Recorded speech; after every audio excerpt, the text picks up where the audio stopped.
This show is sponsored by idealworkspace.com, which promotes a healthier way of working through their adjustable standing desk. Check out their latest smart adjustable standing desk at altizen.com, ALTIZEN.com. Welcome to Analyze Asia, the podcast dedicated to dissect the pulse of business, technology, and media in Asia. In this episode, I speak to Rob Wickham, Regional Vice President, Innovation and Digital Transformation from Salesforce, on the footprint of the company and their recent report on innovation in Asia Pacific.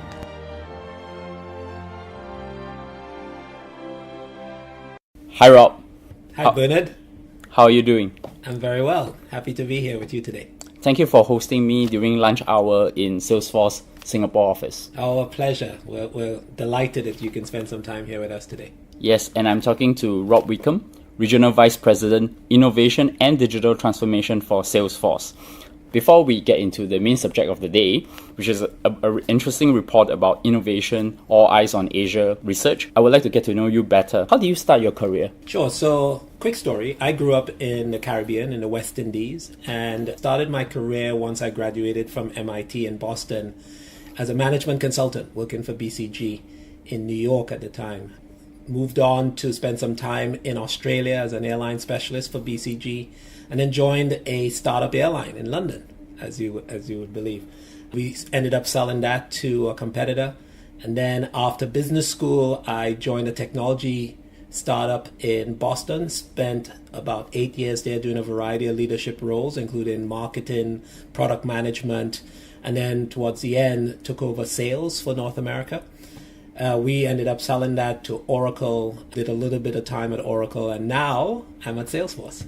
So in your career journey, given that you have actually been through so many different industries, what are the interesting career lessons you have learned? It's an interesting question. I think one of the biggest lessons to me, and I attribute this to my undergraduate experience at MIT, is just having a growth mindset. And having this disposition of just wanting to continually learn and knowing that you can learn and tackle any problem. And I think that gives you confidence to change industries. That gives you confidence to change roles.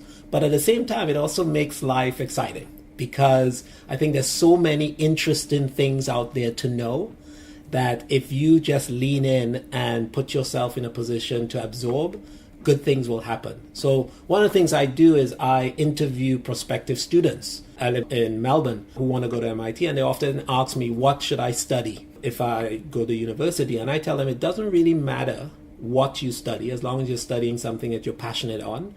It's the fundamental skills that you're going to pick up along the way. And it's really one of the best skills you can teach yourself is how to learn and how to have that habit of learning throughout life.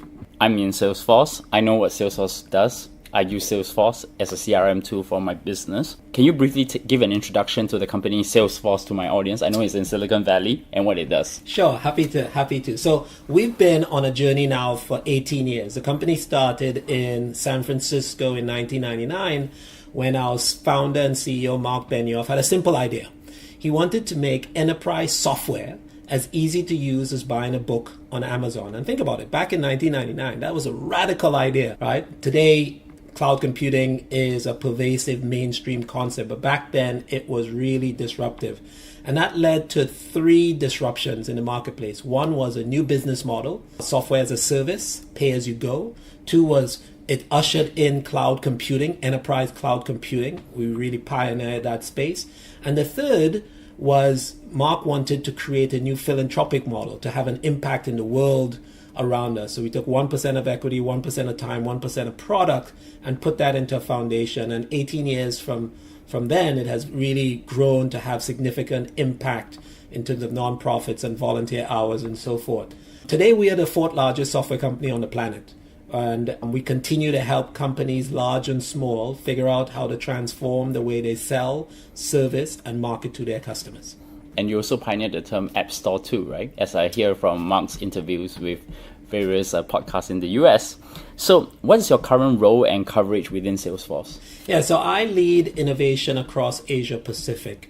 And that's for us is a combination of things. It's really helping companies figure out how to build their businesses or accelerate their businesses on Salesforce. So whether they're startups or small companies, also helping larger companies figure out how to transform their business to pivot to their customers more successfully. Right now we live in these uncertain times, which I think is a global phenomenon. Some people refer to it as the fourth industrial revolution. To us, it's really the collision of two macro forces. One is where everything is getting more connected and more intelligent. But then at the same time, we're seeing globalization really become a factor. And I think that's leading to a lot of uncertainty for businesses, regardless of if they're large, dominant businesses or small incumbents. And I spend a lot of time helping, whether it be governments or CEOs or startup founders, figure out how to transform in this new normal. What's the footprint of Salesforce in Asia Pacific? Look, Asia is a growth engine for us. We typically don't break out specific numbers by geographies, but suffice it to say that we're looking to Asia to help drive our continued growth.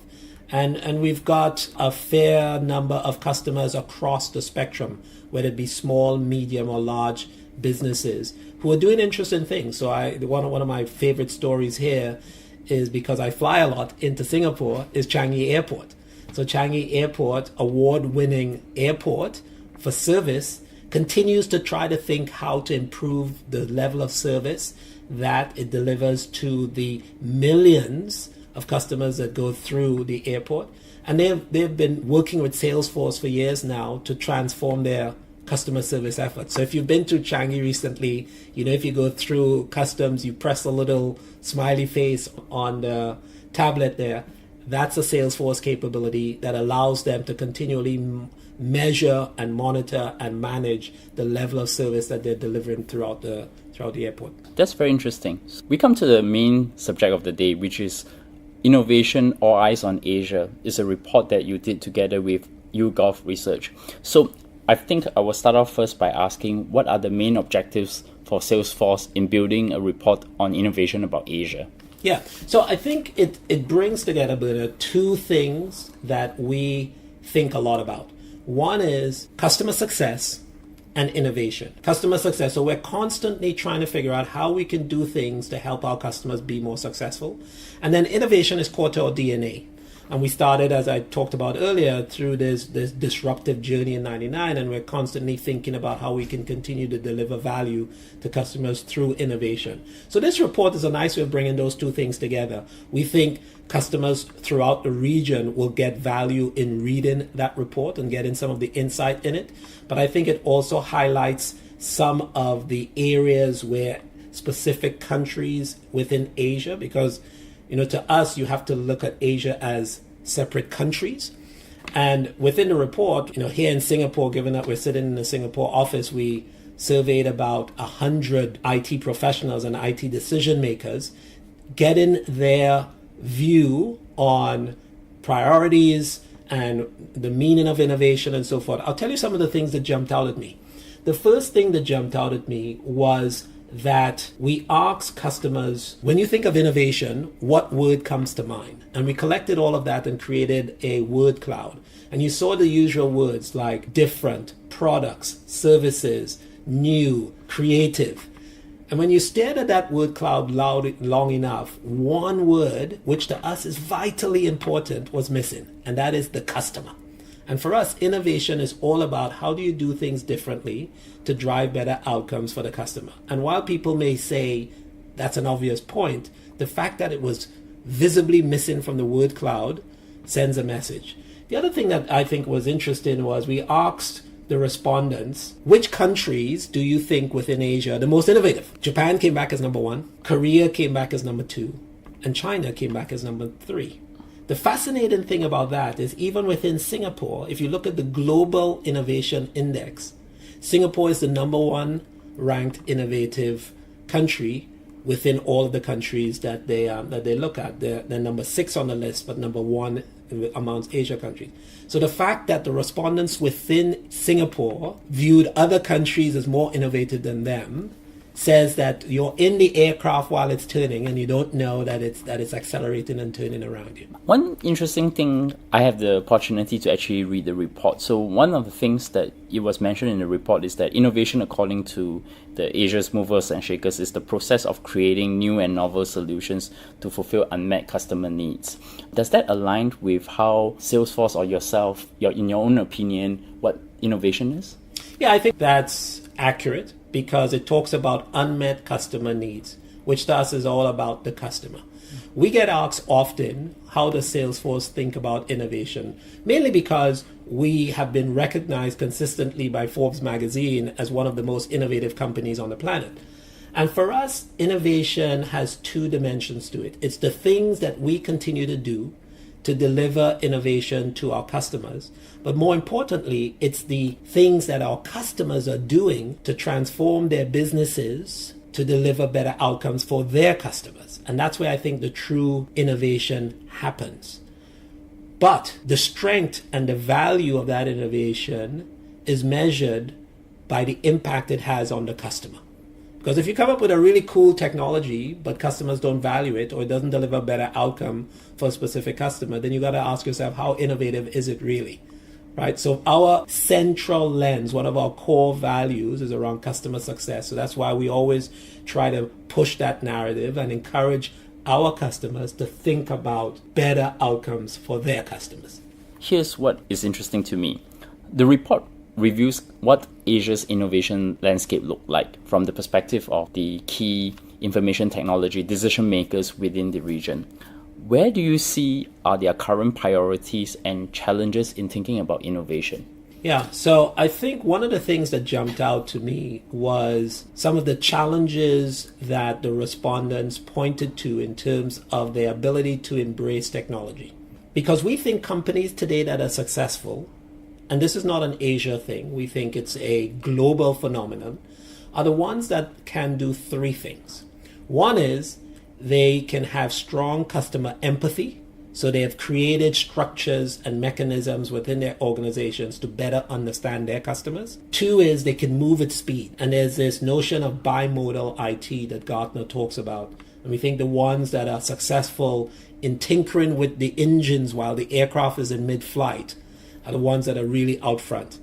But the third, which is also really compelling, is those that can embrace new technologies like cloud computing, artificial intelligence, and use it as a service to drive their business forward.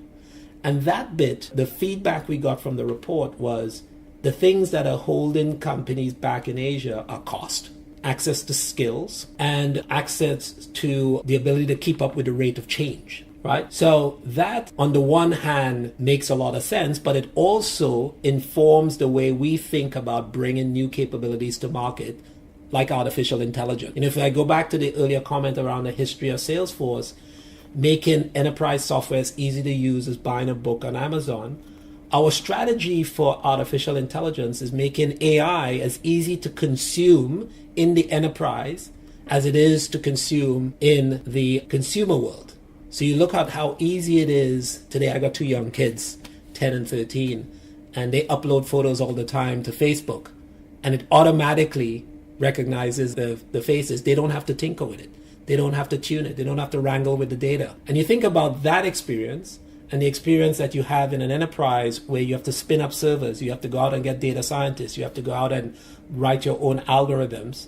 So that's the problem that we're tackling, to make AI as magical as electricity. One interesting point in the report is that Asia is perceived, I think I have to highlight the word perceived, as dominating the global scene for innovation. I think it's about 77% today, but it's trailed by America in the second spot. I will probably just use another industry, an automotive industry. The biggest cars are built in Detroit, the big companies like Ford, General Motors. The most innovative car company is Tesla. It's also in America, but it's in LA, and some parts of it is in Silicon Valley. Where do you see Asia's innovation primarily coming from? Is it mainly coming from China, Japan, Korea, or other parts of it? Or each particular region has its own flavor of innovation?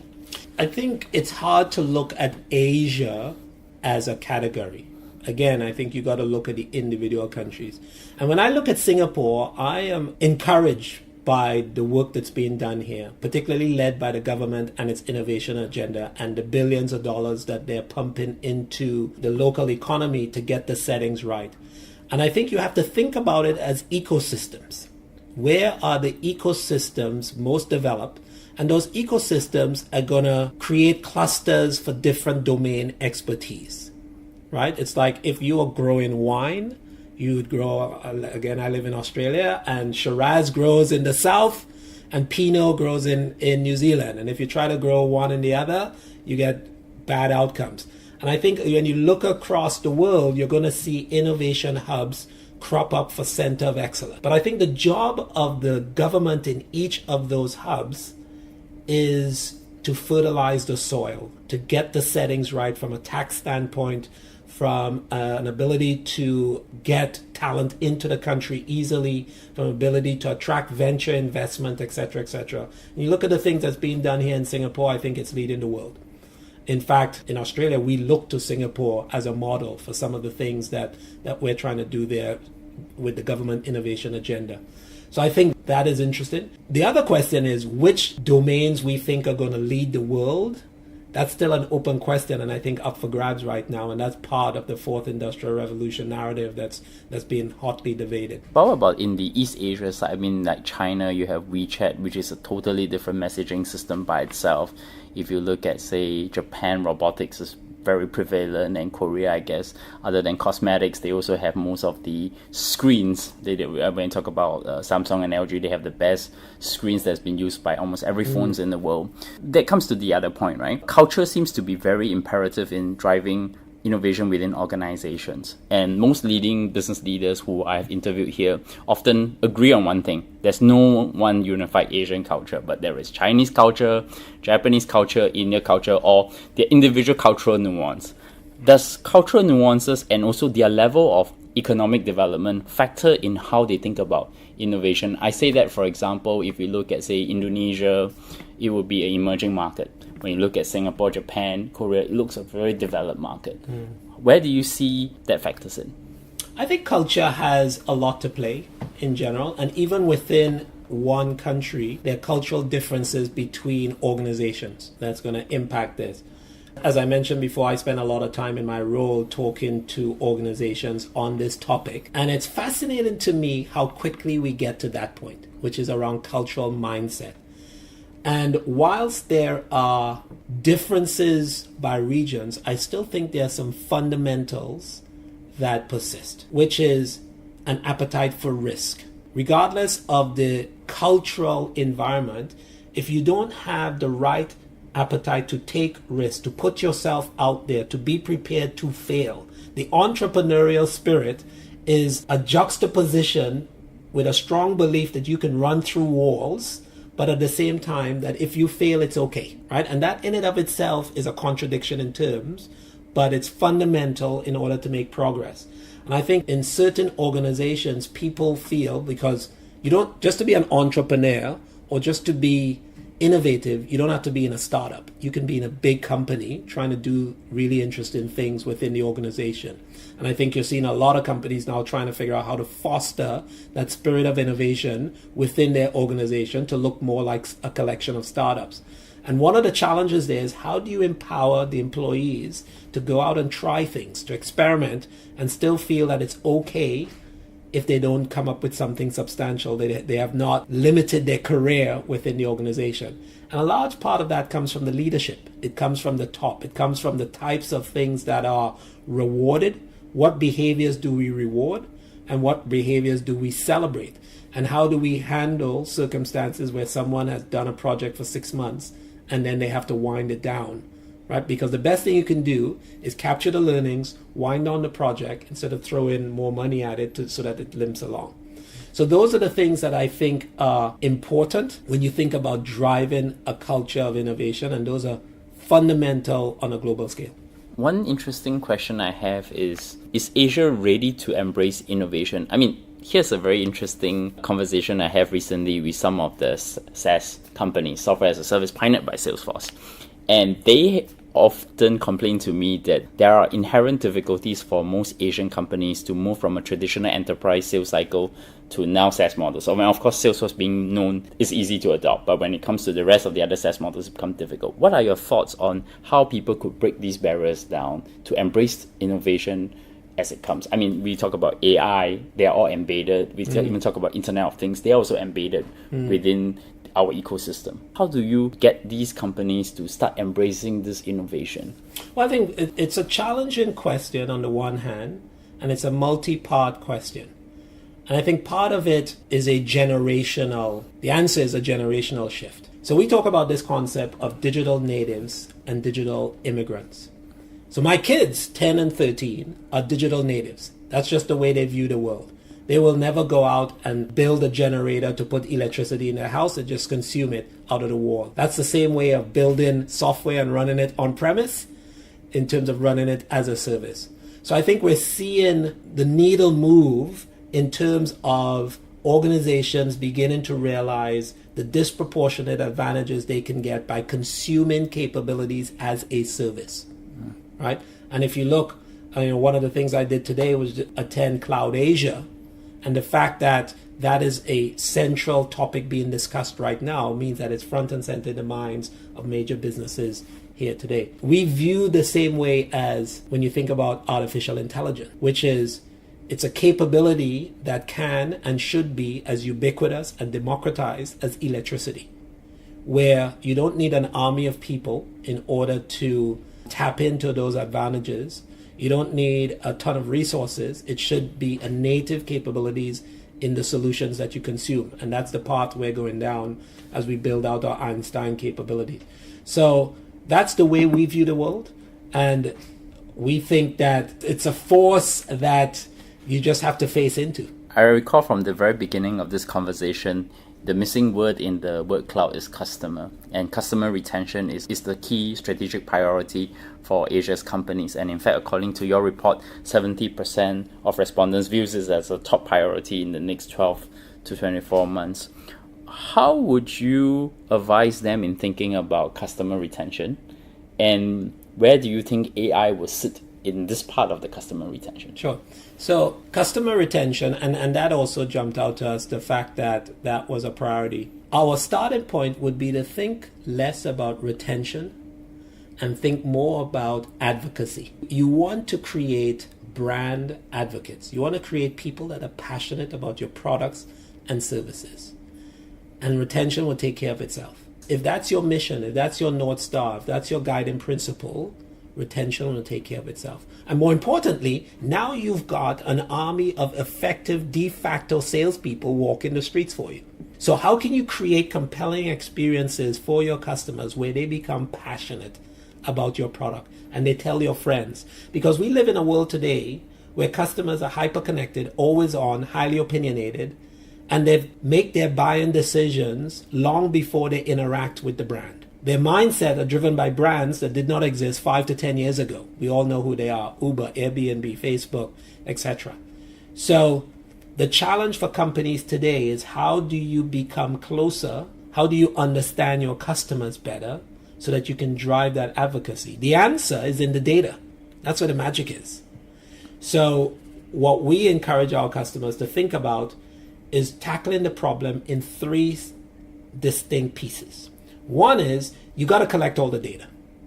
It's a simple yet challenging thing to do. And collecting the data has 2 pieces to it. One is connect all the data within your organization that you have of your customer. One of the challenges that we see a lot of organizations have today is that the data are in silos. You've got a sales lens of your customer interaction. You've got a marketing lens of your customer interaction. You've got a service lens of your customer interactions. And if a customer calls into any one of those departments, the others don't know about they don't have visibility. So connect all of those together. So you've got a 360-degree view of the customer within your company. But then separate from that, find ways to tap into the other sources of data that your customer out there are generating, whether it be through their social channels, through their location footprint, etc. There are a variety of things that you can do there. Once you've done that, you've created a reservoir that you can now build context. The second bit is to start reasoning over that reservoir. And that's where that's where getting the insight is. And through capabilities like Salesforce Einstein, you can do that now as simple as you can with electricity. And the third most important step is now you should be able to take action. Because if you come up with an insight, but you can't insert yourself into the conversation in that moment of truth, then the opportunity has been lost. And that could be a location-specific notification, it could be an in-app notification, it could be creating a case, it could be whatever else it is, but you have to, as part of your strategy, be able to take action based on that insight. My penultimate question, what are you going to be watching for the key trends of innovation within the next 12 months? Well, I think what we are seeing right now is a world where everything is becoming more connected and more intelligent. If you look at the world through that lens, then you're going to start looking for use cases. How are people using? More connected means you've got more data. More intelligent means you've got more machine-driven systems that allow you to harness that data. And the innovation that we're interested in is how customers are using that to deliver more inspired outcomes for their customers, right? More personalized service that drive advocacy, whether it's be transforming the way we shop, transforming the way we buy, transforming the way we travel, transforming the way we relate, transforming the way we sell, transforming the way we work. That's where I think it becomes really exciting as we face into the next 5 or so years. Rob, thank you for coming on the show to discuss your perspectives and thoughts on innovation. So my final question, help my audience. How do they find you? That's an easy one. So you can find me a variety of ways. You can follow me on Twitter at RR Wickham. I tweet a lot on this topic. It's something that I'm passionate about. So that's a good way to stay connected. Or you can just drop me an email at rwickham@salesforce.com and happy to have a conversation. You can find me at bleung@bernardleung.com. Subscribe to us at Analyze Asia, ANALYSE Asia. You can find us on iTunes, Stitcher, SoundCloud, Acast, and TuneIn, and of course Google Play in the US market. And we have recently launched our newsletter which actually give you daily insights.